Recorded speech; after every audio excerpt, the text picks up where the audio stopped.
kapiling natin this morning ang nagtangal na kampiyon sa men's 42 kilometers ng Run Rio Manila Marathon, si Sir Edward Flores, na sinasabi natin isa sa mga newcomers at maaaring ma-qualify nga para dito sa SEA Games, even though meron mga nakapasok na dito sa lineup natin. Sabihin natin parang isa sa mga newcomers natin, yung isa sa mga breakthroughs na rin pagdating nga sa marathon. Sir Edward, magandang umaga. Welcome to Sports Corner. Magandang umaga, sir. Okay, what's your take nga pala sa performance ninyo kung saan dinomina mo yung men's 42K kanina lamang? At ano masasabi mo dito? Dahil alam ko nag-train hard ka na para dito at na-manage mo na makapag-uwi ka ng top podium. Ang nag-silver pala si Richard Salanyo at ang pangatlo si Edson Moral yung nag-bronze. Kasi yung dito na laro ngayon sa Manila Marathon, yung goal talaga makakuha ng magandang time. So pinaka-goal talaga is yung time 2 hours 25. So hindi ko nakuha kasi yung time ko ngayon 2 hours 30. Kasi kasi itong Manila Marathon sanction ng World Athletics and then sa atin sa Pataka. Tsaka qualifying na rin for SEA Games. Hindi ko sure kung qualified ako for SEA Games kasi nasa time ko ngayon na Positive ka ba na dahil sa magandang time na nakuha ninyo dito sa inyong pagtapos ninyo sa finish line dito sa Run Rio, makakwalify ka at makakapasok ka sa lineup na ipapadala ng Patapa para dito sa SEA Games sa Thailand? Oo naman sir, dahil nasa training pool naman po ako ngayon. Saka ilang months pa naman bago mag-SEA Games, baka makahabol pa yung performance ko. Sabi nga natin, ikaw ay isa sa mga baguhan pagdating nga sa elite marathon, pero alam ko may posibilidad ka na mag-qualify nga sa SEA Games. But this is the first time, if magkataon, na maglaro nga sa SEA Games. Pinapangarap mo ba ever since na mag-umpisa ka sa inyong karera na maglaro ka doon sa SEA Games, isa sa mga prestigyosong mga karera sa pagdating sa international competition?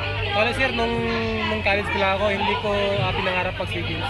Kaya nung pagkatapos ng college ko, sinubukan ko mag-42K.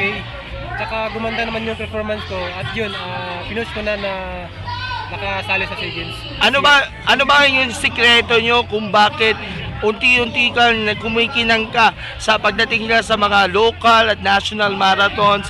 Dahil alam ko, balita ko, maganda ang inyong training program na awak ng inyong coach at pinapausayan mo gusto na makakuha ka ng record time sa bawat mga competitions. Masaya ako sir sa naging performance ko ngayon. Dahil nagbunga talaga yung mga training namin with Coach Eduardo Bulibista. Parehas pala kayo, Coach si Christine, no? Si Coach Edward. Could you describe mo nga yung partnership ninyo with Coach Edward?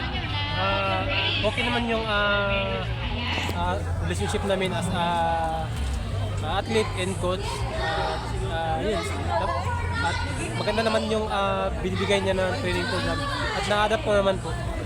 Okay, so after ng Galaxy Manila Marathon, kasi may mga iba pa mga lalawakan ka, mga karera bago malaman ng Patapa kung aabot ka doon sa SEA Games, ano ang mga abangan natin sa iyo after nito? Yung next second option ko sir, kung hindi ako makalaro ng SEA Games, magpa-qualify ako sa Milo. Sa Milo Marathon. Alam ko yung national final sa Davao City pa yun Sa CDO po. Sa Iloilo po ngayon. Sa Iloilo legal, pero yung national finals, I think sa Davao City yata. Sa Davao yung next qualifying. Oo. Pero bukod pa rito, meron bang international bago yung SEA Games o wala na? Meron ako international race upcoming ngayong September pa naman yun sa A6 Meta Speed Time Trial. Meta Speed Time Trials dyan sa Berbosa, no? Sa October naman yun sa atin.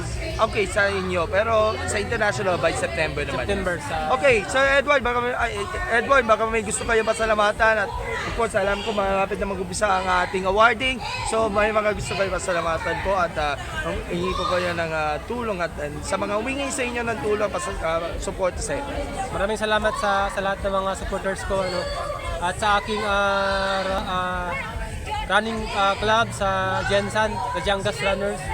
At dito sa Manila Marathon, sa Run Rio, dahil napakagandang pag-organize ng event, safe lahat ng participants. And especially sa coach ko, Eduardo Villavista. Okay, thank you so much, Edward. Congratulations. Good luck sa mga iba't ibang races. Apa Ed and more power and God bless.